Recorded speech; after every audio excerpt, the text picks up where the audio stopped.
Du Sénégal au Zimbabwe, pourquoi les duos politiques finissent-ils par se diviser? Imaginez deux hommes. Ils se rencontrent et partagent les mêmes convictions. Ils affrontent ensemble leurs adversaires. Ils traversent les crises. Ils connaissent parfois la prison, la répression ou l'exil. Puis un jour, ils arrivent au pouvoir. Et là, tout change.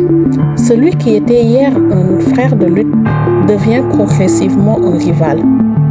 Parfois, la rupture se fait dans les urnes. Parfois, dans les coulisses du pouvoir. Et parfois, elle finit dans la violence.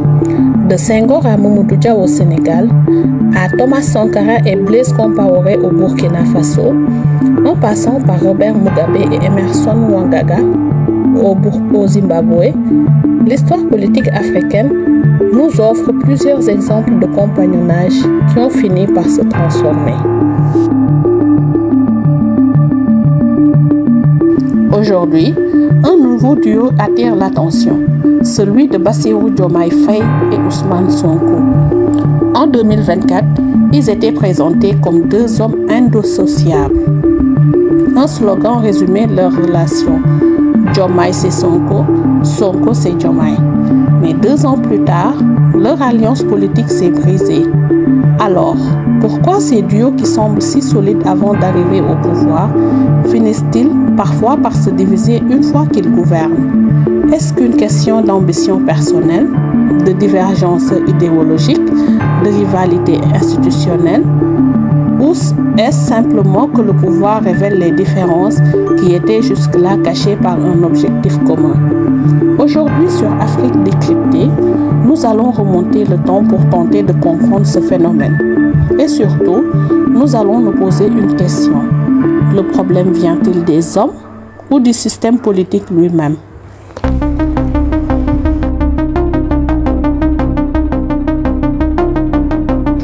Senghor et Mamadou Dia, quand 2 visions du pouvoir s'affrontent. Pour comprendre cette histoire, il faut remonter au début des indépendances africaines. En 1960, le Sénégal devient indépendant. À la tête du jeune État, 2 personnalités occupent une place centrale. D'un côté, Léopold Sédar Senghor, président de la République. De l'autre, Mamadou Dia, président du Conseil. Les 2 hommes sont des compagnons de route. Ils ont participé à la construction du Sénégal indépendant. Ils partagent une même ambition, bâtir un État moderne et donner au pays les moyens de se développer. Mais très vite, les différences apparaissent dans leur conception du pouvoir. Mamadou Dia défend une politique économique plus interventionniste et une transformation plus profonde de la société sénégalaise. Senghor, de son côté, défend une autre vision de l'organisation du pouvoir et de l'économie. Les tensions vont progressivement s'installer. Puis en décembre 1962, la crise éclate. Mamadou Dia et plusieurs députés sont accusés de tentative de coup d'État.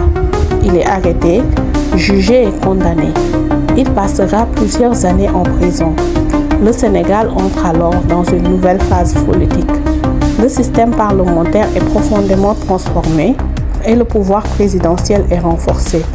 Cette histoire est importante parce qu'elle nous montre déjà quelque chose. Un duo politique peut-il fonctionner lorsqu'ils partagent un même objectif? Mais une fois au pouvoir, la question devient différente. Qui décide? Et surtout, que se passe-t-il lorsque 2 hommes qui ont combattu ensemble ne partagent plus la même vision de l'État? Senghor et Dia nous montrent donc une première réalité. Une alliance politique peut se briser non seulement à cause des ambitions personnelles, mais aussi à cause d'une divergence sur la manière de gouverner. Mais au Burkina Faso, quelques décennies plus tard, l'histoire prendra une tournure beaucoup plus tragique.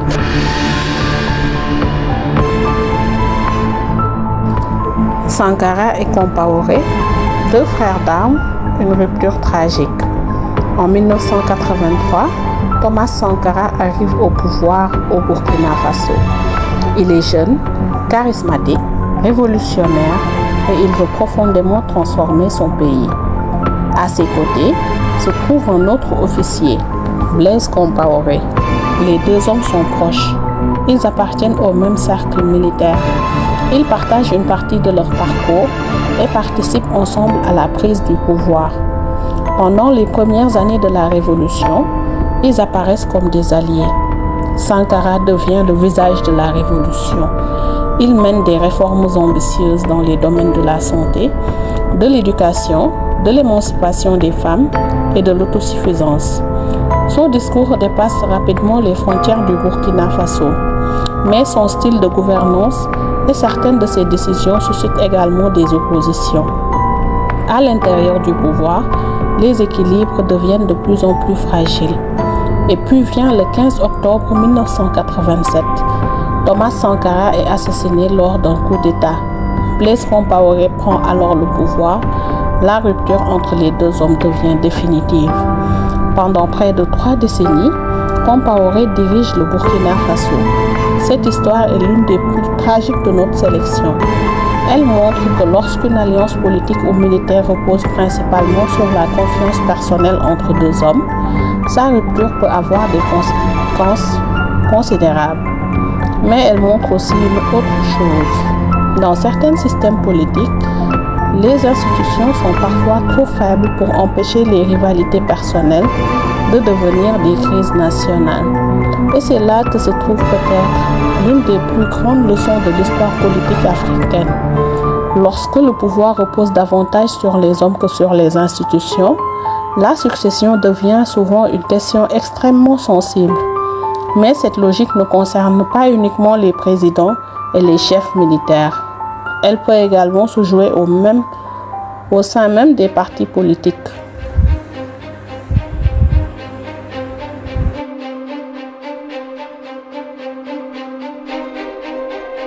Mugabe et Mnangagwa, quand la succession devient le vrai combat. Au Zimbabwe, Robert Mugabe dirige le pays pendant près de 4 décennies. Autour de lui, plusieurs figures politiques jouent un rôle important. Parmi elles, Emmerson Mnangagwa. Pendant longtemps, Mnangagwa est considéré comme l'un des hommes forts du régime.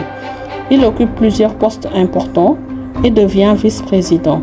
Mais progressivement, une question devient centrale. Qui succédera à Robert Mugabe? Et c'est souvent à ce moment que les équilibres politiques commencent à changer. À l'intérieur de la ZANU-PF, le parti au pouvoir, plusieurs factions s'affrontent autour de la succession. Mnangagwa se retrouve opposé à un autre courant politique proche de Grace Mugabe, l'épouse du président. En novembre 2017, Mnangagwa est limogé de son poste de vice-président. Quelques semaines plus tard, Robert Mugabe quitte le pouvoir après une intervention de l'armée et une pression politique croissante. Emmerson Mnangagwa devient alors président. Cette histoire est différente de celle de Sankara et Compaoré. Ici, le problème central est celui de la succession. Tant que le leader historique reste au sommet, les différentes factions peuvent coexister. Mais lorsque son départ devient imminent, les ambitions se confrontent. Et une question apparaît. Qui héritera du pouvoir? Ce phénomène est loin d'être propre au Zimbabwe. Dans de nombreux systèmes politiques, le véritable conflit ne commence pas toujours lorsqu'un dirigeant est élu. Il commence parfois lorsque chacun commence à penser à l'après. Et c'est précisément ce qui nous ramène au Sénégal.